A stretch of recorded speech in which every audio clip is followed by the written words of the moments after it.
Hi all. நம்ம data analytics அப்படிங்கிறது இன்னைக்கு ரீசன்ட் டாபிக்ஸாக போயிட்டுருக்கு. ஸோ டேட்டா அனலிட்டிக்ஸ் ஒருத்தர் படிக்கணும் அப்படின்னா எக்ஸலோட பேசிக்ஸ் தெரிஞ்சால் மட்டும்தான் படிக்க முடியும். ஸோ எக்ஸல்னா என்னன்னே தெரியாமல் டேட்டா அனலிட்டிக்ஸ் பண்ண முடியாது. So data analytics using Excel. முதல்ல எக்ஸலில் எப்படி டேட்டா அனலிட்டிக்ஸ் பண்ணணுங்கிறத தெரிஞ்சுக்கலாம். அதான் நம்மள வீடியோவாக போயிட்டுருக்கு. இப்போ ஃபஸ்ட்டு டேட்டா அனலிட்டிக்ஸ்னால் என்னன்னு தெரிஞ்சுக்கலாம். இப்போ டேட்டா அப்படிங்கிறது இந்த நம்மளோட பேன் இண்டியா அல்லது வேர்ல்டு லெவலில் பார்த்தீங்கன்னா எல்லா விஷயமே நமக்கு எப்படி வந்திருக்குன்னா டேட்டாவாக தான் வந்திருக்கு. PAN card, Aadhaar card, or all the statistics இல்லாமல் எந்த எதுவுமே கிடையாது. அப்போ ஸ்டாட்டிஸ்டிக்ஸ்னாலே டேட்டா தான். ஸோ எதை கேட்டிங்கனாலும் ஒரு டேட்டா ஃபார்மேட்டில் தான் நமக்கு வரும். ஸோ அந்த டேட்டாவை முதல்ல கலெக்ட் பண்ணணும்.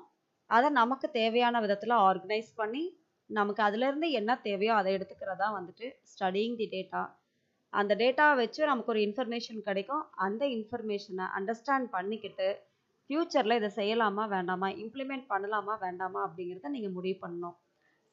ஒரு கம்பெனியில் ஒர்க் பண்ணுறீங்க அப்படின்னா ஒரு எம்ப்ளாயீஸ் டேட்டா எடுத்துகிட்டு பாஸ்ட் பர்ஃபார்மன்ஸ் எடுத்துகிட்டு ஒரு 10 years performance of the company அந்த மாதிரிலாம் எடுத்துகிட்டு ஃப்யூச்சர் எப்படி இருக்கோ ப்ரெசென்ட் எப்படி இருக்குன்னெல்லாம் ப்ரெடிக்ட் பண்ண முடியும்.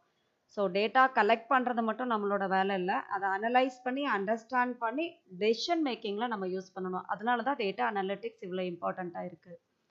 ஸோ அதனோட இம்பார்ட்டன்ஸ் பார்த்தீங்கன்னா டெசிஷன் மேக்கிங், ப்ராப்ளம் சால்விங், ஃப்யூச்சரில் என்ன ஆப்பர்ச்சுனிட்டிஸ் இருக்குதுங்கிறத கண்டுபிடிக்க முடியும். அதே மாதிரி ப்ரெசண்ட்டில் எஃபிஷியன்சியை இம்ப்ரூவ் பண்ண முடியும். ஸோ இதனோட ப்ராசஸ் இப்போ நம்ம பேசினது தான் data collection, data preparation, data analysis and data visualisation. So ஒரு 4 டைப் இருக்குது, தெரிஞ்சுக்கோங்க. ஃபஸ்ட்டு டிஸ்கிரைப் அப்படின்னு சொல்லுவோம். ஐடென்டிஃபை, டிஸ்கிரைப் பண்ணுறோம். இதில் இவ்வளோ இருக்குது, ஏ இவ்வளோ, பி இவ்வளோ, மென் இவ்வளோ, விமன் இவ்வளோ, இந்த மாதிரி பண்ணுறது வந்து டிஸ்கிரைபிங் தி டேட்டா. அதுக்கப்புறம் இன்வெஸ்டிகேட் பண்ணுறது. இப்போ எப்படி ஒருத்தருக்கு உடம்பு சரியில்லைன்னா என்னென்ன டயக்னைஸ் பண்ணுறோன்னு சொல்கிறோம் இல்லைங்களா, அந்த மாதிரி அந்த டேட்டாவை டயக்னைஸ் பண்ணி இதில் எது டேட்டா என்னன்றதுல இருக்குது, இப்போ இவங்களுக்கு என்ன, இந்த டேட்டாவில் என்ன இருக்குது, இதனோட யூசஸ் என்ன அப்படிங்கிறத கண்டுபிடிக்கிறதுக்கு பேர் டயக்னைஸ். இதை வச்சு நம்ம என்ன பண்ண முடியும் அப்படிங்கிற மாதிரி. அடுத்தது ப்ரிஸ்கிரிப்டிவ் அப்படின்னா ஓகே, எனக்கு ஒரு டேட்டா கிடச்சிருச்சு, இந்த டேட்டாவை வச்சுட்டு என்ன செய்ய முடியும்னு நம்ம சொல்கிறோம் இல்லையா, அதுக்கு பேர் ப்ரிஸ்கிரிப்ஷன். எப்படி ஒரு டாக்டர் மெடிசன் ப்ரிஸ்கிரைப், இப்போ எனக்கு ஃபீவர் அப்படிங்கிறத கண்டுபிடிச்சோம், அதுக்கு மெடிசன் ப்ரிஸ்கிரைப் பண்ணுவாங்க. அதே மாதிரி இந்த டேட்டாவை எடுத்துட்டு இதில் ஒரு வேளை ஓவர் டைம் ஒர்க் பண்ணதுனால ப்ரொடக்ஷன் இன்க்ரீஸ் ஆகிருக்கு, ஆஃப்டர் 5 ப்ரொடக்ஷன் இன்க்ரீஸ் ஆகிருக்கு, அந்த மாதிரி இருந்துச்சு அப்படின்னா நீங்கள் ப்ரிஸ்கிரைப் பண்ணலாம். இந்த ஆர்கனைசேஷன் ஆஃப்டர் 5 ஒர்க் பண்ணதுனால இப்படி ஆயிருக்கு, இல்லை ஆஃப்டர் 5 ஒர்க் பண்ணினதுனால ப்ரொடக்ஷன் குறைஞ்சிருக்கு, ஓவர் டைம் வேணுமா வேண்டாமா, இல்லை எம்ப்ளாயீஸோட குவாலிட்டி என்ன, ஒர்க்கிங் பவர் என்ன, இந்த மாதிரி நீங்கள் வந்து ப்ரிஸ்கிரைப் பண்ணலாம். இந்த மெத்தடை நீங்கள் ஃபாலோ பண்ணிங்கன்னா இந்த ஆர்கனைசேஷன் நெக்ஸ்ட் 1 இயர்லேயோ அல்லது 2 இயர்ஸ்லேயோ பெட்டர் பெர்ஃபார்மன்ஸ் கொடுக்கும் அப்படின்னு பண்ணலாம். ப்ரிடிக்டிவ் அப்படின்னா பியூர் ஃபியூச்சர். இப்படி இருந்துச்சுன்னா அடுத்த 3 வருஷம் கழிச்சு இந்த கம்பெனி என்ன ஆகும் அப்படின்னு நம்ம ப்ரிடிக்ட் பண்ணி சொல்கிறது தான் ப்ரிடிக்டிவ் அனாலிசிஸ். ஸோ டேட்டாவை டிஸ்கிரைப் பண்ணுறோம், அதில் என்ன இருக்குதுன்னு கண்டுபிடிக்கிறோம், என்ன செய்யலாங்கிறது சொல்கிறோம், ஃப்யூச்சர் எப்படி இருக்குங்கிறத நம்ம ப்ரிடிக்ட் பண்ணுறோம். இதுதான் டேட்டா அனாலிட்டிக்ஸோட மெயின் வேலை. இப்போ எக்ஸல்னா என்ன? மைக்ரோசாஃப்ட் எக்ஸல் பொறுத்த வரைக்கும் முதல்ல எக்ஸலோட பேசிக்ஸ் தெரிஞ்சுக்கணும். எக்ஸல் அப்படிங்கிறதே ஸ்ப்ரெட்ஷீட் மாதிரி தான், ரோஸ் அண்ட் காலம்ஸ் இருக்கும். மைக்ரோசாஃப்ட் தான் இதை டெவலப் பண்ணாங்க. ஸோ ஒரு ஆர்கனைஸ் பண்ணுற, ஒரு ஃபார்மேட் பண்ணி கால்குலேஷன் பண்ணுறதுக்கு, ஃபார்முலாஸ் யூஸ் பண்ணுறது, ஃபங்க்ஷன் யூஸ் பண்ணுறது, எல்லாத்துக்குமே எக்ஸல் யூஸ் ஆகும். இதை மட்டும் இப்போதைக்கு தெரிஞ்சுக்கோங்க போதும். அதுக்கப்புறம் அதனோட uses data storage, data organising, analysing, ஒரு கிராஃப் ஃபார்மில் கொடுக்கறது. இதனோட மெயினே என்னன்னு கேட்டிங்கன்னா எக்ஸலை ஒரு கிராஃபிக்கல் ஃபார்மில் ஹிஸ்டோகிராம்ஸ், பிளாட்ஸாவோ அல்லது பார் சார்ட், பை சார்ட், அந்த மாதிரிலாம் ஸ்கேட்டர் பாட்ஸ் இந்த மாதிரிலாம் கொடுக்கறது அதனோட ரொம்ப முக்கியமான யூஸ். எக்ஸலை பற்றின ஒரு பேசிக்ஸ் இன்னைக்கு கற்றுக்கலாம். நம்ம வந்து இப்போ கற்றுக்கிறதுக்கு வந்தாச்சு. இப்போ என்ன பார்த்துருக்கோம்? டேட்டா அனலிட்டிக்ஸ்னால் என்ன, எக்ஸல்னால் என்னன்னு பார்த்துட்டோம். இப்போ எக்ஸல் தெரிஞ்சால் மட்டும்தான் டேட்டா அனலிட்டிக்ஸில் போக முடியும். ஸோ இந்த வீடியோவில் எக்ஸலோட பேசிக்ஸ் மட்டும் நான் சொல்லித்தர போகிறேன். இப்போ ஃபஸ்ட்டு வந்து எக்ஸல் ஸ்க்ரீன் ஓப்பன் பண்ணுறது எப்படி அப்படின்னு பார்த்தீங்கன்னா, உள்ளே போயிடுவீங்கன்னு நினைக்கிறேன், இல்லைனாலும் பார்த்துக்கோங்க. ஒரு ஸ்க்ரீனில் ஜஸ்ட் போயிட்டு நீங்கள் டைப் பண்ணாலும் சரி, ஆஃபீஸ் எக்ஸல் ஓப்பன் பண்ணிங்கன்னா இதுதான் உங்களோட ஸ்க்ரீனாக இருக்கும். சரியா? இதுதான் ஸ்க்ரீன். இந்த ஸ்க்ரீனில் என்னென்ன இருக்குதுங்கிறத நான் சொல்கிறேன். ஸோ இந்த மேலால் இருக்கிறதுக்கு பேர் வந்துட்டு ரிப்பன். ஓகேவா? அந்த எக்ஸலோட டாப் பார்ட் நம்ம என்னன்னு சொல்லுவோம்னா ரிப்பன் அப்படின்னு சொல்லுவோம். இந்த மொத்தமாக இருக்கு இல்லையா, கீழே ரோஸ் அண்ட் காலம்ஸ், இதை மொத்தமாக என்ன சொல்லுவோம்னா we call it as sheet. அடுத்தது இப்போ ஒரு எக்ஸல் ஷீட் இப்படி தான் இருக்கும். ஸோ இதை தான் நான் ரிப்பன் அப்படின்னு சொன்னேன், இதை வந்து ஷீட்னு சொன்னேன். இப்போ அது போக என்னெல்லாம் இருக்குன்னு பாருங்கள். இங்கே இருக்கிறதுக்கு பேர் நேம் பாக்ஸ், எஃப்எக்ஸ் அப்படின்னு வந்திருக்கும், இதுக்கு பேர் ஃபார்முலா பார்.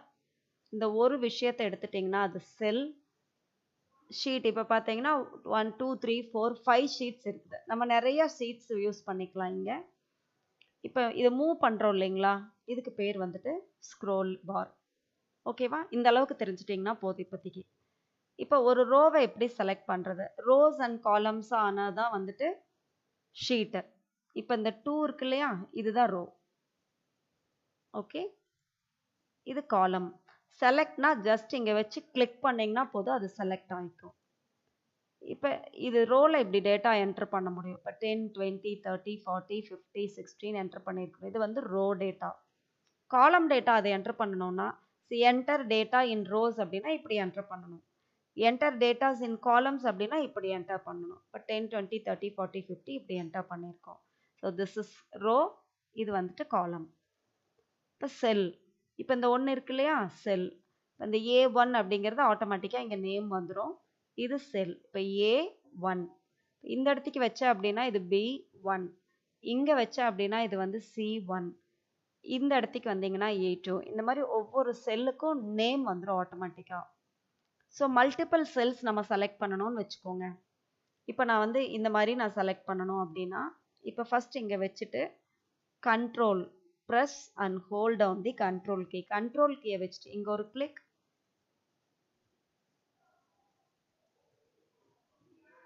திரும்ப இங்கே ஒரு கிளிக் பண்ணணும், திரும்ப இங்கே ஒரு கிளிக் பண்ணணும், இங்கே ஒரு கிளிக், இங்கே ஒரு கிளிக், இங்கே ஒரு கிளிக். எங்கேயுமே வந்துட்டு அந்த கண்ட்ரோல் கீயை விடக்கூடாது. சரியா? ஹோல்ட் பண்ணிட்டு பண்ணும்போது இந்த மாதிரி உங்களுக்கு செலெக்ஷன் வரும். இதெல்லாம் நீங்கள் செஞ்சு பார்த்தீங்கன்னா உங்களுக்கு ஈஸியாக புரியும். அடுத்தது ஷீட்டை ஃபுல்லாக பண்ணணும் அப்படின்னா கண்ட்ரோல் ஏ, இங்கே பாருங்கள் நோட் பண்ணியிருக்கேன், கண்ட்ரோல் ஏ கொடுத்தீங்கனாலும் செலக்ட் ஆகிக்கும். இல்லை நீங்கள் வந்து கர்சரில் அப் டாப்பில் லெஃப்ட் கார்னரில் இங்கே வச்சு செலக்ட் பண்ணுறதுனால பண்ணிக்கலாம். பட் கண்ட்ரோல் ஏ ரொம்ப ஈஸியாக இருக்கும், அதெல்லாம் தெரிஞ்சுக்கோங்க, ப்ராக்டிஸ் பண்ணுங்கள். கண்ட்ரோலை ப்ரெஸ் பண்ணிவிட்டு ஏ கொடுத்தீங்க அப்படின்னா கண்ட்ரோல் ஏ. அடுத்தது இப்போ ஒரு ரேஞ்ச் எனக்கு வந்து இங்கே பாருங்கள் 1 2 3 4 5 6, இப்போ 6 காலம்ஸ், இந்த இடத்துக்கு 10 ரோஸ். இது மட்டும்தான் எனக்கு வேணும்னா இங்கே வச்சுட்டு ட்ராக் பண்ணிகிட்டே வந்து இங்கே வச்சு விட்டுறணும். மவுஸை இங்கே வச்சு கிளிக் பண்ணி ட்ராக் பண்ணிகிட்டே வந்து இங்கே வச்சு விட்டுறணும். அப்போ எனக்கு நான் எவ்வளோ பார்த்தீங்கன்னா 6 காலம்ஸ் 10 ரோஸ் நான் செலக்ட் பண்ணியிருக்கிறேன். இதுக்கு பேர் என்னென்னா ரேஞ்ச் ஆஃப் செல்ஸ். இப்போ ஒரு காலம் வேணும், ஆட் பண்ணணும், காலம்னா இங்கே கொண்டு வந்து வச்சுக்கோங்க, இதுதானே காலம். இங்கே வச்சுட்டு ரைட் கிளிக் பண்ணி இன்சர்ட் கொடுத்தீங்கன்னா இன்சர்ட் ஆயிரும், டெலீட் கொடுத்தீங்கன்னா டெலீட் ஆயிரும். இதெல்லாம் ப்ராக்டிஸ் பண்ணிக்கோங்க, செஞ்சு பாருங்கள்.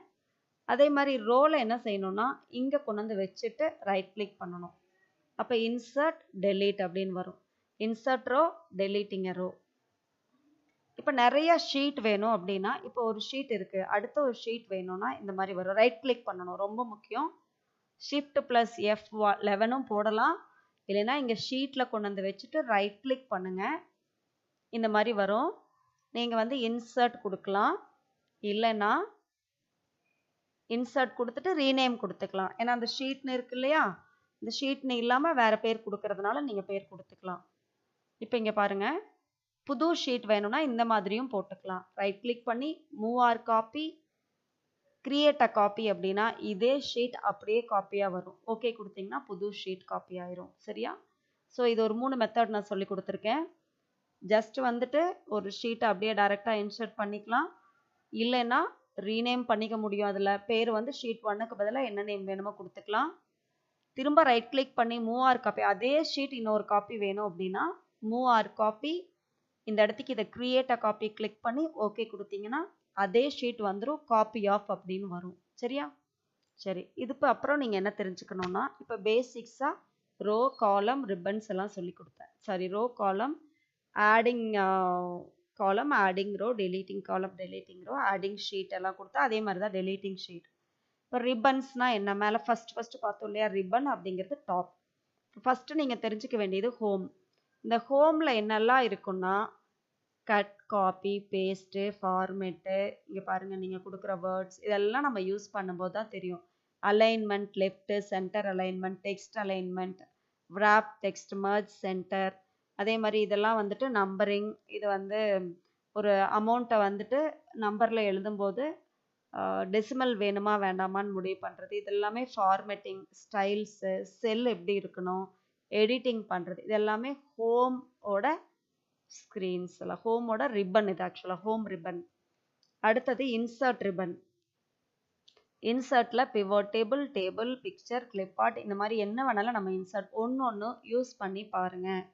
சார்ட்ஸ் இன்சர்ட் பண்ணலாம், டெக்ஸ்ட் பாக்ஸ் பண்ணலாம், header, footer, word art, whatever you want you can insert a simple. So இது ஒரு ரிப்பன். இன்சர்ட் அப்படிங்கிறது ஒரு ரிப்பன். அடுத்தது இது பேஜ் லே அவுட்டு. இது ரொம்ப ரொம்ப யூஸ்ஃபுல்லாக இருக்கும். வேர்ட் தெரிஞ்சவங்களுக்கு ஆல்ரெடி பண்ணியிருப்பீங்க. Same colour, font, effect, margins, orientation, போர்ட்ரேட்லாம், லேண்ட்ஸ்கேப்பாக, சைஸ் நீங்கள் ஃபிக்ஸ் பண்ணிக்கலாம். அதே மாதிரி இந்த வித்து இது எல்லாமே நீங்கள் பண்ணிக்க முடியும். மேக்ஸிமம் இது இவ்வளோ தான் நம்ம யூஸ் பண்ணுவோம். வேணும்னா நம்ம இன்னும் கொஞ்சம் எக்ஸ்ட்ரா யூஸ் பண்ணிக்கலாம். So I think that is enough. இப்போ பாருங்கள், இது முக்கியமானது. எக்ஸல்னால் ஃபார்முலாஸ் நம்ம யூஸ் பண்ணுவோம். ஸோ இந்த இடத்துக்கு எஃப்எக்ஸ்க்கு பக்கத்தில், இது முன்னாடியே நான் ஒருக்கா சொல்லிட்டேன், இது வந்து ஃபார்முலா பார். இப்போ இங்கே ஒரு ஃபார்முலா போட்டிருக்கிறேன், சம் ஆஃப் ஒரு பர்டிகுலர் C3லேருந்து C12 வரைக்கும் அப்படின்னு நம்ம போட்டோம்னா என்ட்ரு அடிச்சோன்னா சம் கிடைக்கும். அந்த கால்குலேஷன்ஸ்லாம் நான் பின்னாடி கொடுத்து பார்க்குறேன். இது வந்துட்டு formula bar. So thank you. This is the basics of XL.